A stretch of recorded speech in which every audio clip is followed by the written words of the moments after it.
Oh my god, the HYBE SM situation just keeps getting more complicated, more convoluted, and honestly, so much worse for both of the companies. I think it's fair to say that none of them, not a single person, has come out looking good in this entire situation. Not any of the CEOs, not any of the directors, not any of the companies, and I think everyone is pretty much done with it. So this is a continuation from the previous video that I made called The Downfall of SM. This is to make a few corrections on what I've said in that video. There has been a lot more information that has come that has changed and kind of nullified some of the things I said previously. So this was an update to that and an update on the entire situation that has happened so far. So in the previous video, I mentioned about HYBE joining with Lee Soo Man so that he can maintain his power in the company.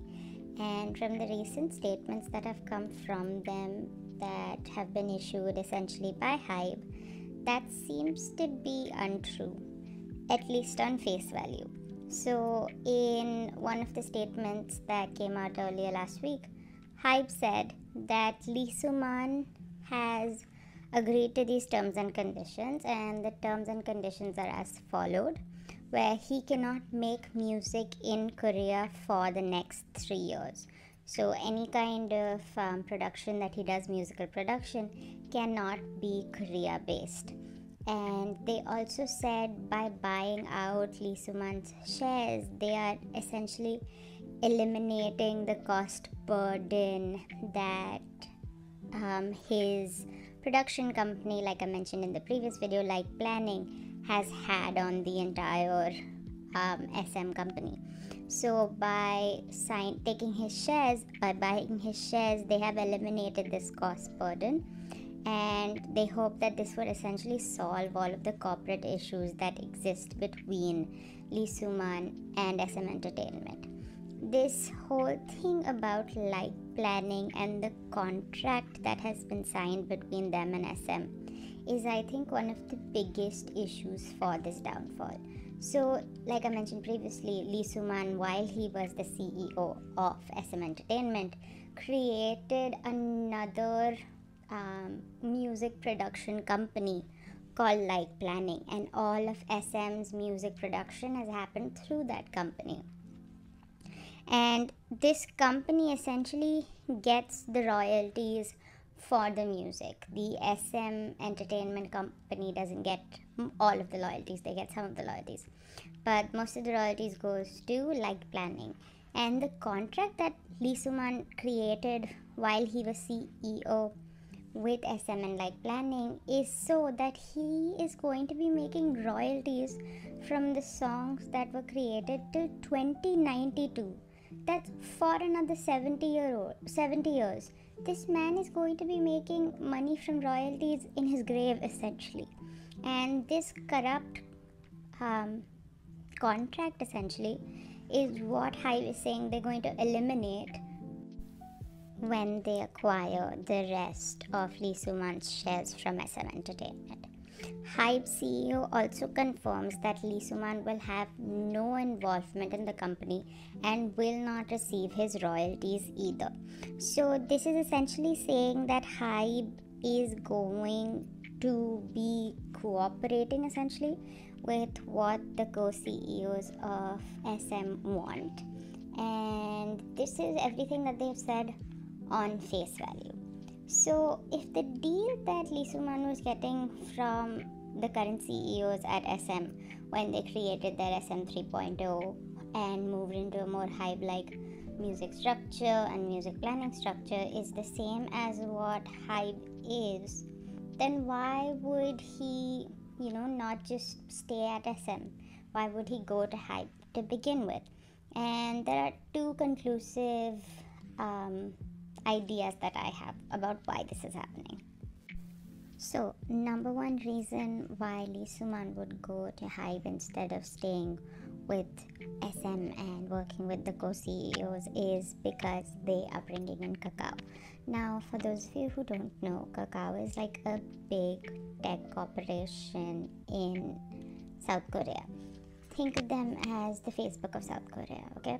So the rhetoric that I'm seeing online a lot about this as well is that Lee Soo Man and Bang Si-hyuk and most of the big four big corporations in the music industry don't like that Kakao is infiltrating and spreading their market into the music industry by buying out a lot of shares in different music companies. So I think they most recently bought some in Starship and stuff as well. So they are expanding into the music industry, into the K-pop industry. Obviously it's really fruitful, it's really doing well, it's a big money making company, and they are a big money making company, so it makes sense why they would do this. But a lot of the people who are in the music industry are very much against it because they're a tech corporation and don't have a musical background. So the rhetoric online is that Lee Soo Man is siding with HYBE and Bang Si-hyuk is because they're trying to preserve the sanctity, I think if you can say, and the musical background of SM Entertainment, and that's why they're joining hands with HYBE, and that's why he's not joining hands with the co-CEOs who have bought in Kakao. This, I don't know, it seems like a more holier than thou approach that none of the people involved in this situation seem to want to take. And the second alternative is what makes a lot more sense to me.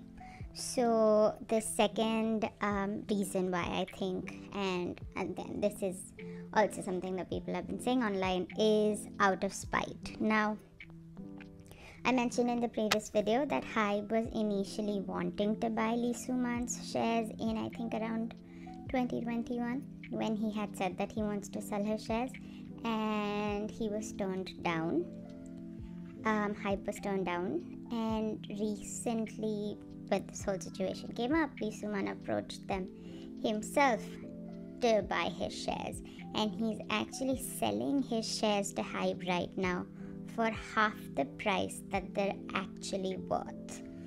And this is been confirmed. This is, I think, one of the reasons why a lot of the SM staff and employees don't want HYBE to take over, and why a lot of people are calling out HYBE negatively for it, is because they are buying the SM shares for half the price that they're actually worth. And people think that Lee Soo Man is doing this out of spite because the co-CEOs are essentially pushing him out of his own company.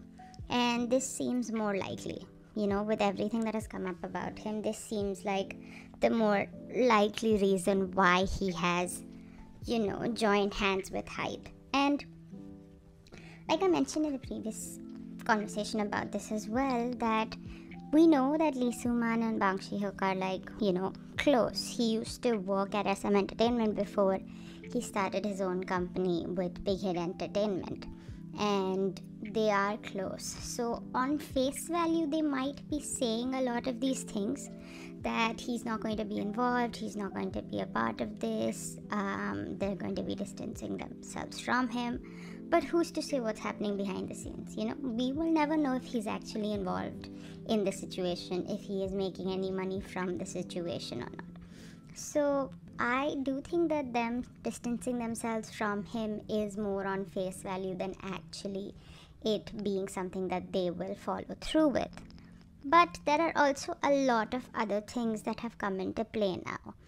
Like, there was a poll that was done on one of these Korean websites that is solely for employees of a company. So you have to register through your company to be an employee certified person on that website, and they do a lot of surveys.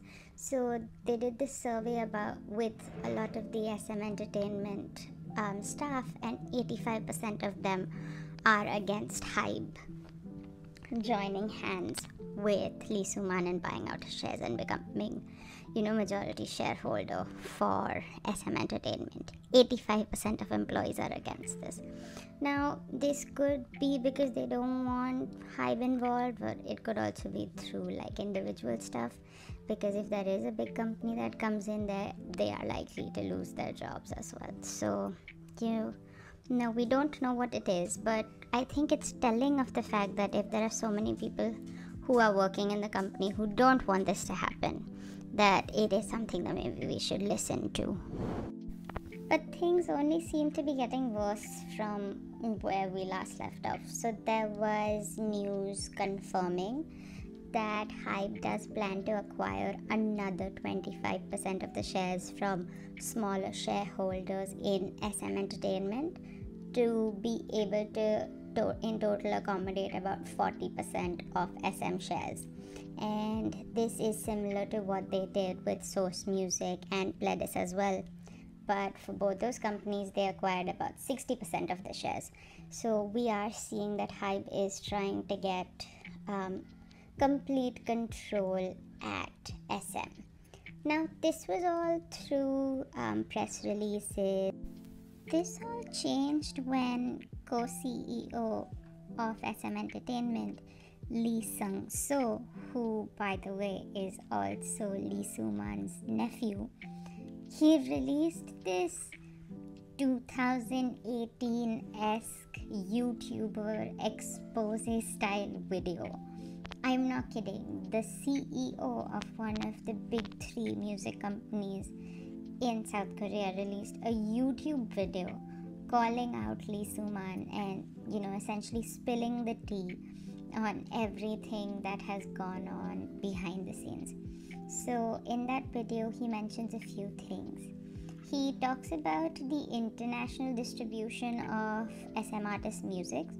So in, say, America or like China, the way that they distribute their music is that SM signs a deal with companies in those parts of the world, and that's how they distribute their music. So when there is another company involved, you'd think that the sales would be split between SM Entertainment and the other company involved. But that's not what's happening here.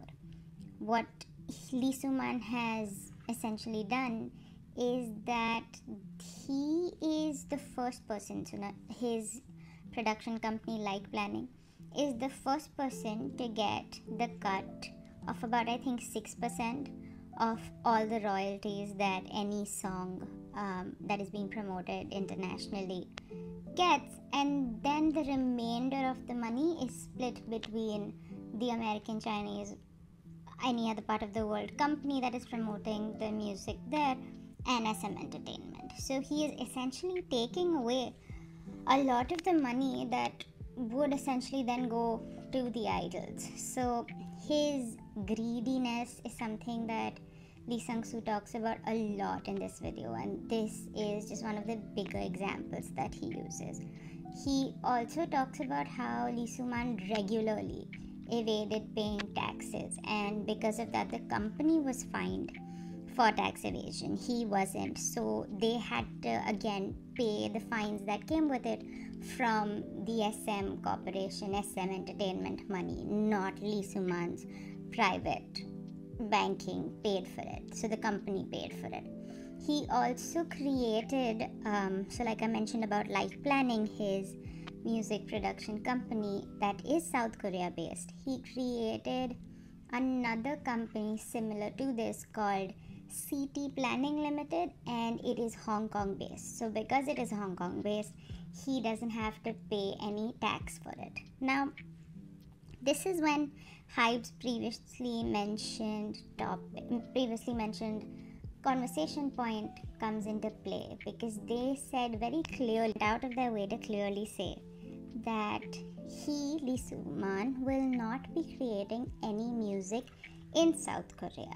And with them now knowing that he has a music production company in Hong Kong, which is outside South Korea, he can still create music from that place and it be used for the SM artists. So this is what I'm talking about, everything that HYBE is saying, that they're going to be distancing themselves from Lee Soo Man, seeming like it's all on face value. And he ponders about this in the video himself. Lee Soo says that he thinks that HYBE either doesn't know about this or do know and are working towards, helping him in being able to continue creating music for the SM artists. He also talks about all the shady business practices that Lee Soo Man used to indulge in, and how much of this has caused a lot of problems in the company, because he was essentially taking away a lot of money from the company while he was doing this. He also talked about how he plans to create something called smart music cities all over the world. And even for these smart cities, he has already started taking money from various global companies, even though there hasn't been a single plan that has been formed for this company. So in the video, Lee Soo talks about how these music cities he's planning to create, he wants to create a place where people can have K-pop festivals like they do in, say, the West with like Coachella and stuff. And to do this, he's joined hands with organizations that are working towards legalizing marijuana and weed in South Korea. Now, I think when he meant to put all of this in the video, he said it from a point of view that it would get Lee Soo Man more negative attention in the South Korean market, because they frown about stuff like this, so the general public will, distance themselves from him. But honestly, it's the only sensible thing he has said so far. I am all for legalizing marijuana and, not punishing people for it. But yeah, he talks about that. He also talks about how Lee Soo Man wants to create casinos in these music cities, which is kind of not smart, because the target audience for these places will be teenagers and young adults. So why are you creating places for, young people to gamble and things like that? Anyway, he also talked about how Lee Soo Man wanted, and I quote, he wanted Aespa's new music to be all about tree planting, with the song that they created having lyrics like just sustainability, decrease 1 degree, tree planting, and greenism. These are actual words that were in Aespa's song. So this was one of the reasons why their comeback was delayed, because the song that Like Planning, the production company, created with Lee Soo Man had musical context like this, and Lee Soo said that he couldn't in his right mind allow song like this or music like this to be associated with Aespa be released. So if you want someone to blame for the fact that Aespa hasn't had a comeback yet, it's Lee Soo Man and his sustainability and tree planting lyrics that will go ahead in this.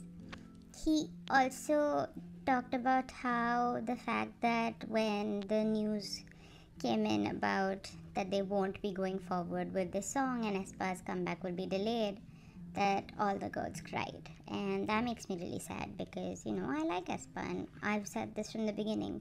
I genuinely don't care who runs the company and what happens, if HYBE comes in, if Kakao comes in, if fucking YG comes in. I genuinely don't care. All I care is about the idols, and that they stay happy. And finding out they cried about the fact that their comeback was delayed makes me sad. The other funny thing is the people being considered as HYBE representative directors at SM are none other than Bang Si-hyuk and Min Hee-jin. And oh, the memes. The memes. If you go on Twitter and you look up Min Hee-jin SM, then the memes that you'll see are just so hilarious. But another thing that concerns me about the way people are talking about the situation online, and in particular her, is the fact that people keep using negative words about her, like calling her a pedo and saying not nice things about her. And that word shouldn't be thrown around lightly. Yes, she's problematic. She does romanticize a lot of content that is of that nature and has participated in creating, cookie and stuff like that. So she is problematic, but I wouldn't throw around that word, especially when we're talking about a man who is in the conversation with her, Bang Hyuk, who literally was dating a girl 25 years younger than him, and she was 21 at the time when this was happening. So if you want to throw around that word for someone, it's not going to be her.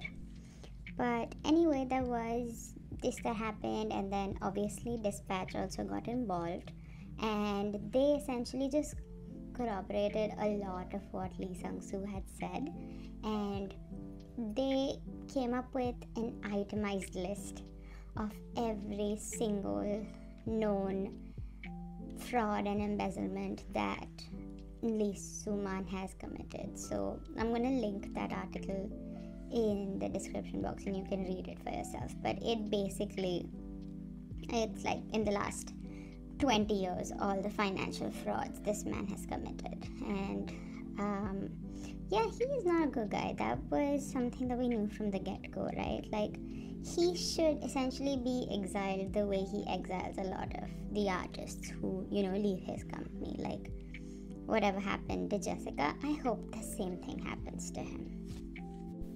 But yeah, the Dispatch article comes out and we get a lot more information about Lee Soo Man and his financial shortcomings. We then get another video from co-CEO Lee Soo in which he calls HYBE's takeover of SM as hostile and asks Lee Soo Man to apologize if he ever wants to be in the good graces of anyone. He also talks about how a lot of people in the company are against this. So that is something I keep emphasizing because I feel like people in the company, SM Entertainment, the staff members, should have a say in who is going to be essentially governing them. So that was that. So these two videos that he puts up are from the co-CEO. Then all of a sudden, yesterday, there is another video that comes out, and this comes out on the official SM Entertainment channel. Not just any, news channel or the previous one on Lee Soo's channel. This is on the SM Entertainment channel. This is essentially in the mix where they post all the teasers and music videos and official SM content. So that, I think, was not cool. And in this video, the CFO of SM Entertainment is speaking out. So we are hearing up from more higher ups in SM Entertainment about this HYBE takeover, and they're just condemning it. Everything that has come from SM Entertainment since the news came up about HYBE buying Lee Soo Man shares is just been that this is not what they want, this is not the direction they want to take their company, and that this is not okay and this is not something that they should be allowed to do. So he touches on a few things, and he talks essentially first about planning and how it seems like this entire thing that has come up, this SM versus HYBE, is essentially a reaction of Lee Soo Man and him and his planning company being ousted by the SM Entertainment CEOs and CFOs and higher ups, and that because he did not like where they were going with SM 3.0, he is essentially throwing this temper tantrum and selling his shares at half the price they should be sold at to create more problems at SM.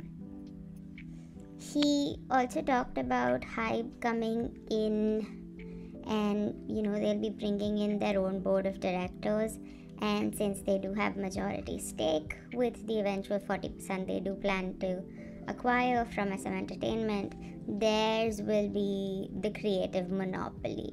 And he says that they did have something like this before. So they had something similar with when Lee Soo Man was CEO, and he calls it, and I quote, SM of a certain shareholder, and that's not what he and a lot of higher ups in the company wanted to become.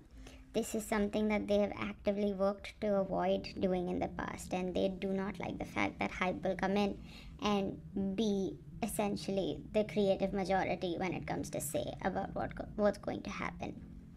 They also talk about how HYBE artists are, there are so many of them that they already, have saturated their artist count, and adding SM artists to it will make SM artists secondary in their priority. He talks about something about there being like 100 slots a year.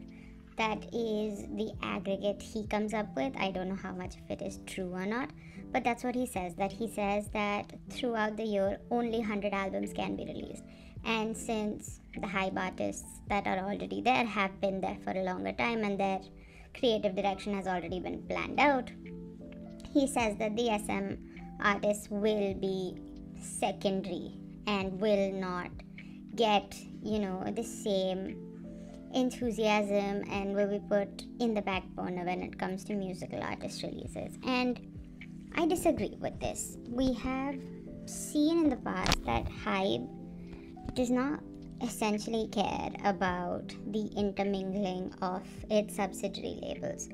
So there was a time when I think NewJeans and LE SSERAFIM were promoting together, or at the same time their promotional cycles were overlapping. So I don't think it is something that they actively look out for. Like they do let their subsidiaries, from the way it looks, plan out their own release cycle. So if SM Entertainment is to become a HYBE subsidiary, I don't think it matters if Aespa and LE SSERAFIM are releasing music at the same time, essentially. But we don't know the intention that HYBE is going into this with. Maybe they do want to eliminate their competition. Maybe Bank PD does want LE SSERAFIM and NewJeans to be on top, and Aespa can be a threat to that, so he will sabotage their future comebacks. And this is not far-fetched. They were not very, I want to say accommodating, but I don't know if that's the right word. But they haven't. HYBE has a history of not treating the artists that are kind of a threat to them in a nice way. So everyone talked about how Newest was a big threat to the HYBE boy groups, and that's why they got disbanded. And even for gfriend, they said they didn't want gfriend to compete with LE SSERAFIM and NewJeans. That's why they disbanded them. So we don't know the intention that HYBE is going into this with. Maybe they do want to eliminate their competition and will treat SM artists badly, or they're looking to make more money from the situation and will give them the same treatment like HYBE artists do. Either way, it's something to wait and watch for. The other thing he talks about is how SM already has like established platforms for their artists like Bubble and stuff. And if SM does, become part of HYBE, they will have to move to Weverse, and that will be a big loss to them. Now, I saw a lot of people online not understanding essentially what he said here. What he means to say is SM Entertainment owns Bubble. Like HYBE owns Weverse, SM Entertainment owns Bubble. So if the artists from SM are supposed to go to HYBE, those platforms will have to shut down, and one big source of income for the SM Entertainment will be taken away. It's not that, them moving to Weverse is the problem. The financial implications of that is a problem, because Weverse is owned by HYBE, so HYBE still makes the money that it makes from it. The SM subsidiary then that will be under HYBE will only make a percentage of what they were making from their already existing apps. And they are looking to be in a situation where they will be, at a financial loss after HYBE acquires them. So that's why there has already been a lot of conversation about how they're planning to sell and do away with a lot of these apps like Bubble to not be able to compete with their already existing company. He also made a very valid point about how he worries for the rest of the K-pop industry as a whole, and as combining two big K-pop agencies like HYBE and SM would ruin the diversity of the K-pop industry itself. Even attacking, even attaching like other artists to this narrative.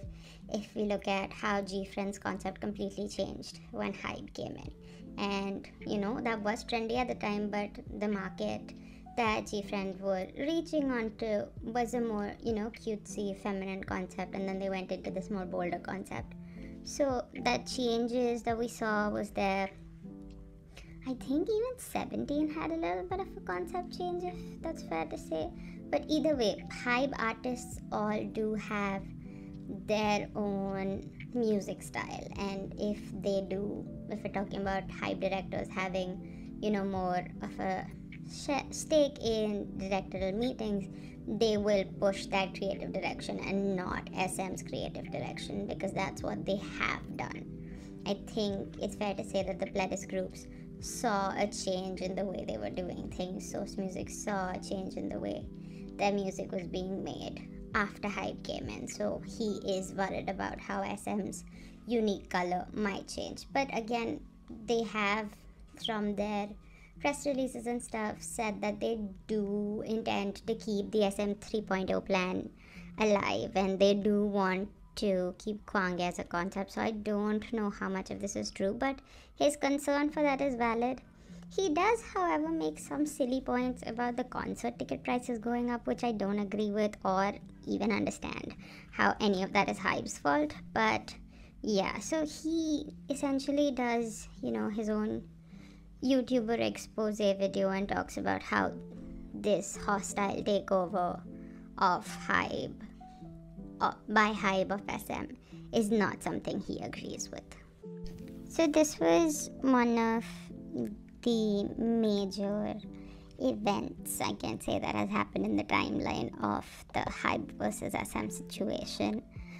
But there are, it is an ever-changing conversation, at least till the 6th of March when everything is to be finalized. We will be getting more information, so I'll try to keep updating about this. But there are other topics and concerns that I want to address as well. One of the things that people were worried about the most was how HYBE disbands groups that don't do very well. Again, bringing the examples of NU'EST and gfriend, they disbanded them. And this is something that a lot of SM fans are worried about, because SM notoriously never disbands any of their groups. So the older groups, the second generation groups that are not active anymore, and the members that are not part of the company anymore, they're all at a risk of being on the chopping block. And if HYBE is going to be disbanding groups, can they please disband Super Junior, so we don't have to deal with any of them misogynistic asses anymore.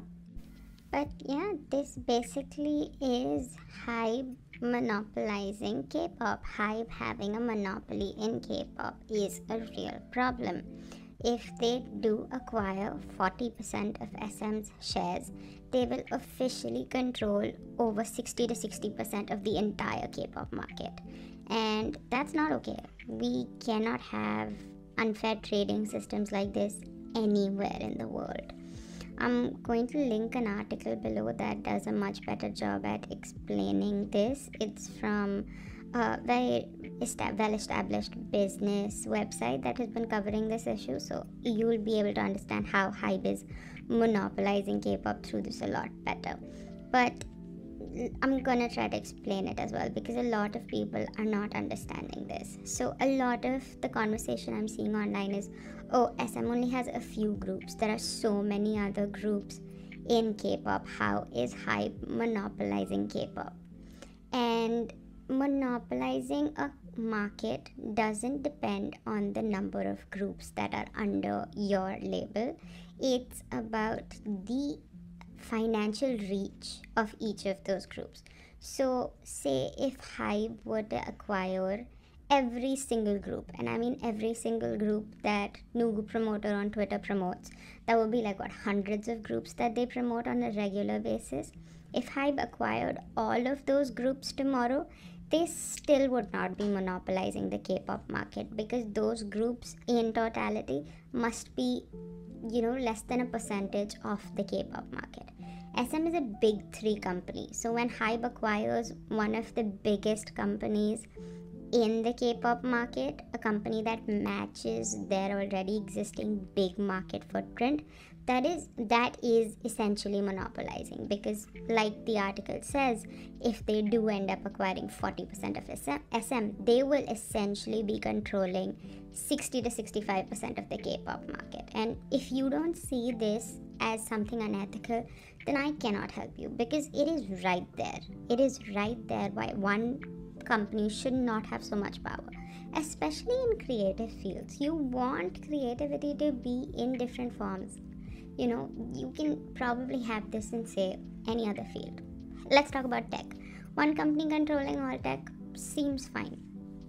You know, that kind of monopolization, although for fair market trade, is not good, but it's something you can do away with. In the creative field, you need that to be more individuality. And when a big company like this, who you know is known for monotonizing all of their groups with similar concepts and similar sounds, will take away from that creativity, and I'm not here for it. So the way HYBE is going about things is really bad, and this needs to be done something about. I really hope the Fair Trade Association, because they have said that they're going to be looking into it, will do something about this. Because if I'm speaking honestly, even though Kakao is at a bigger financial place than HYBE, them taking over SM does not mean involvement, since they've been a part of Starship and 143 and the other not small but mid-tier K-pop agencies they bought in. They're not interfering in it, they're only in it for the money, and they've made that very clear. So they come in, they have finances to push into these groups and create a better musical sound. They do not, their lack of creative background is kind of a beneficial aspect in this.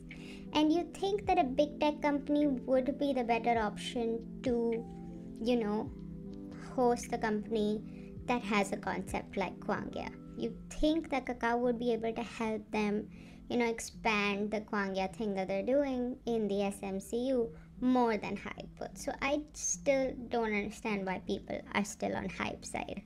And there is a bigger K-pop problem that we can talk about that has come up through this, and that is company stans. Oh my god, they are the worst. The worst. Company stans are the worst. First of all, why? Why are you standing a company? That's not something that's gonna, respect that at all. A company is not a group.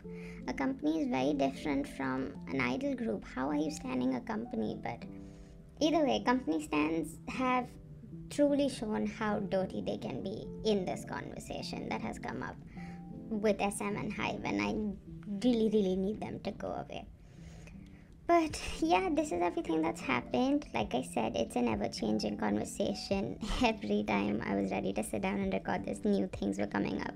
So I couldn't give you the entire update. But this is everything that has happened so far. And yeah, I expect more things to happen tomorrow, and hopefully I'll be able to put it all and let you know.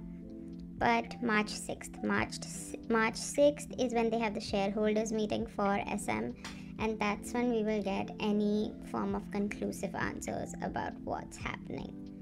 My whole thing is that I really, really hope the EXO comeback that is supposed to happen this year doesn't get screwed up because of all of this.